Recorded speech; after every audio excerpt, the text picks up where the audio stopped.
इलाके के लोग तो ज्यादा पैसे वाले हैं नहीं, मगर ये जो गन रखने का वो है, इतना इम्पोर्टेंस क्यों देते हैं लोग कि बंदूक रखें?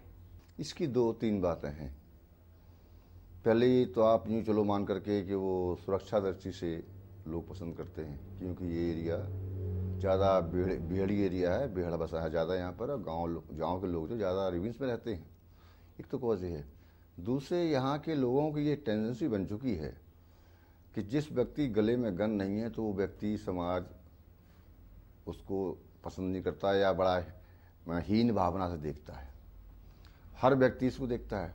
दूसरे, यहाँ की एक टेंडेंसी ये बन गई है कि जिस व्यक्ति के पास ट्रैक्टर होगा, गन होगी, ट्यूबवेल होगा, तो वो सोचता है कि मेरे लौंडे की शादी मुझको दहेज बहुत मिलेगा।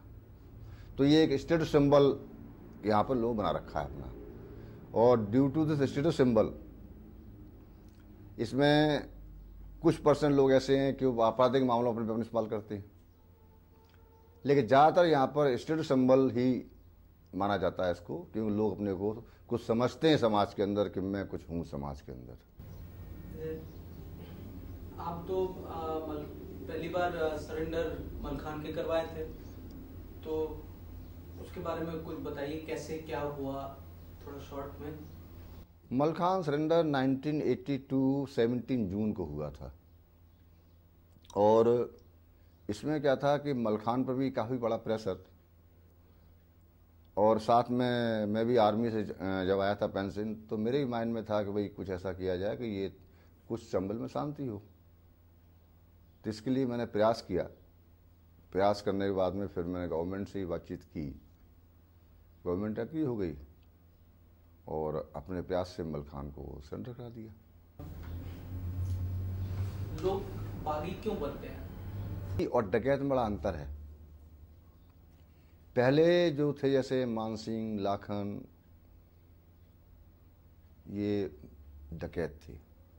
वो जो प्रेजेंट टाइम है, ये लोग वो बागी थे, वो डकैत नहीं थे। बागी वो होता है जो बगावत करता है, वो समाज ने उसको परेशान किया हो, शासन ने परेशान किया हो, तो वो एक बगावत के तौर पर वो जंगल में कूदता है। अब आजकल क्या हो गया है कि कई बातें हो गई इसके अंदर। एक तो जो नई पीढ़ी जो है, युवा पीढ़ी जो है, उसकी पोजीशन क्या है कि जब वो देखती है कि सब कुछ नहीं मिल रहा है खाने को, परेशान है खाने से, जंगल में कूद जाओ। बड़ा आसान तरीका है, डकैत किडनैपिंग करो, फिरौती लो, आराम से खाओ। तो यहाँ ये ऐसी टेंडेंसी बन चुकी। दूसरी बात, खास बात ये है, यहाँ पर ये डकैत बनते भी हैं, इसके बाद डकैत रह नहीं सकते। वैसे अगर इनको देखा जाए तो कई बातें, समाज भी इसमें दोषी है, पुलिस भी दोषी है, और आज का शासन भी दोषी इसके अंदर है। क्योंकि पहले ज़माने में क्या था कि अगर किसी डकैत का पता लगाना है तो पूछते थे किसी भैंस चराने वाले से, भेड़ चराने वाले से, गाय चराने वाले से पूछते थे। अब ऐसा कोई डकैत नहीं मिलेगा आपको जिसको राजनीतिक शेल्टर न मिल रहा हो, और चूंकि राजनीतिक शेल्टर हर नेता चाहता है कि मुझे इलेक्शन टाइम पर भी मदद करें। वो आपको क्या लगता है कि पिछले मान लीजिए 20-30 साल में इतना इंफ्रास्ट्रक्चर यहाँ पे बन गया है, रोड्स वगैरह बनाए हैं सरकार ने, इसके चलते ये डकैत समस्या का हल थोड़ा बहुत हुआ है? या डकैत समस्या का हल तो बहुत हुआ है, बहुत हुआ। क्योंकि पहले क्या था कि जो डकैत हो गया 15 साल 20 साल रन कर रहा है रिवेंस के अंदर, अब वो बात नहीं है। अब क्या है, कुछ तो दुश्मनी आपसी होती है, उसमें उसको मार दिया, उसने उसका खेत ले लिया, ऑप्शन कर गए वो। लेकिन अब क्या होता है इसमें, वो अगर कोई आदमी डकैत बन भी जाता है तो वो रह नहीं पाता है, वो साल 2 साल 4 साल में ख़त्म हो जाता है। क्योंकि मेरा एक बहुत बड़ा एम था, जब मलखान में सरेंडर कराया था तो मेरा एक ही एम था कि जितने भी ये ट्रेनिंग सेंटर रिवेंस के अंदर ख़त्म किया जाए। तो वो ट्रेनिंग सेंटर मैंने ख़त्म किया। जैसे ट्रेनिंग सेंटर में मलखान था, फूलन थी, घनश्याम था, रमेश अग्रवाल था, ये लोग ट्रेनिंग सेंटर थे। इनके यहाँ पर कोई व्यक्ति अपराध करके चला गया, वहाँ उसने ट्रेनिंग प्राप्त की, उसने और में गैंग बना लिया, वो चीज़ खत्म हो चुकी। अब के रिवेंस के अंदर कोई भी ट्रेनिंग सेंटर नहीं है। उस टाइम पर किसी गैंग में 25 आदमी, किसी में 30 आदमी, किसी 40 आदमी। आज की डेट में ऐसा कोई गैंग नहीं है इस चंबल रिवेंस के अंदर जिस गैंग में की स्ट्रेंथ 20 आदमी की हो। Not a single gang at present. क्यों? उसका कारण है कारण ये है कि अब दूसरा तरीका हो गया है इन लोगों ने कि अब जो डकैत हैं वो गैंग रखते हैं सीमित, छोटा गैंग। इसके बाद में कैजुअल मेंबर वो बुला लेते हैं, वो उनसे गलत काम कराएंगे, उनका नाम कहीं नहीं है, उन पर रिवॉर्ड कोई नहीं है, गवर्नमेंट में उनकी एंट्री कहीं नहीं है कि ये लोग डकैत हैं या बदमाश हैं, उनके लिए काम कराते हैं, उनको घर भेज देते हैं, उनको उनका शेयर दिया और भेज दिया। क्योंकि अब उनको छिपने में दिक्कत आती है। पहले गैंग ओपन पर रहते थे, अब कोई भी गैंग किसी भी जगह पर ओपन नहीं रह सकता। कारण क्या है? कम्युनिकेशन, रोड्स ये इतने बन चुके हैं कि पुलिस का पहुंचना ज़्यादा आसान है। दूसरी बात यह है कि आज के ज़माने में इन्फॉर्मर बहुत हो गए हैं, पहले इतने इन्फॉर्मर नहीं थे, इसलिए कोई भी गैंग अब ज़्यादा बड़ी स्केल पर चंबल में या जमुना में रन नहीं कर सकता। तरीका है आजकल जीने का, आप कह रहे थे किडनैपिंग, तो इसके बारे में थोड़ा कहिए, उनका मतलब कैसे वर्क करते हैं? देखो ऐसा है कि पहले क्या था कि ठगी डाल दी या किडनैप किया तो वो गैंग पर्सनल गांव में गया और किडनैप कर लाया। अब क्या है कि मेरा लिंक, एक डकैत का लिंक चारों तरफ होता है, उसने कह दिया अपने हार्डवेयर से कि तुम एक पकड़ कर लाओ, हमको ला के दे दो, तुम्हारा इतना शेयर होगा।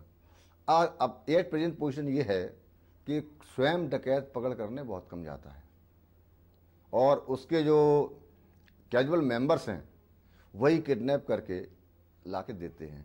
नहीं तो आप सोचिए कि जो पकड़ दिल्ली की है और वो गैंग में आ गई, कैसे आ गई? वो गैंग तो नहीं गया, वहीं का लोकल व्यक्ति उस पकड़ को लेके आया वहाँ से, वो गैंग हैंडओवर कर दिया। जैसे कि एक बड़ा अच्छा मैं सुनाऊँ किस्सा आपको, भी अभी हुआ था आज से 1 महीने पहले। हमारे यहाँ गांव पड़ता है अभयपुरा, तो वहाँ पर एक लेडी और एक लड़का दोनों साथ आए। उन्होंने एक पंडित से कहा कि हमारे 2 लड़कियाँ शादी के लिए हैं, शादी कर लो। वो पंडित के बच्चों की शादी होती, पंडित बहुत पैसे वाला था। वो जब शादी की बात आई तो वो तैयार हो गए। उस औरत ने वहाँ पर 5,000 रुपये लोगों को बांट दिए, नज़र में दे दिए और कहा चलो लड़की देख लो। तो वहाँ से पंडित साथ ले गई वो और यज्ञ में दे दिया उसको, किडनैप हो गई। यानी ये आज की डेट में क्या हो रहा है टेक्निकल मामले से कि डकैत और उनके कैजुअल मेंबर एक डेली नया तरीका निकालते हैं किडनैप करने का। लेकिन अब ये फैक्ट है कि अब डकैत लोग ज़्यादातर पर्सनली किडनैप करने नहीं जाते हैं। ये आप चलो मान करके 80% किडनैपिंग वो कैजुअल मेंबर द्वारा दी जाती है कि उनको सर मिलता है उससे। ये कितना कमाते हैं? कमाने का इसमें ऐसा होता है कि कोई लिमिट नहीं कमाने की। आज मान लो कोई गैंग उसने पकड़ कर ली 5 या 6, जैसे कभी एक यहाँ पर गांव पड़ता है ये जमसारे से 6 पकड़ हुई थी और सुनने को ये मिला कि उन पकड़ों में रुपया लिया गया करीब 7-8 लाख। एक इटावा में पकड़ की थी रज्जन ने, एक मुसलमान की, ट्रांसपोर्टर था, तो उसमें मतलब काफ़ी लोगों ने प्रयास किया, प्रयास करने के बाद भी वो पकड़ छूटी करीब 5 लाख की। ये डिपेंड करता है कि किडनैपी जो है वो उसकी पोजीशन क्या है, वो कितना दे सकता है पैसा।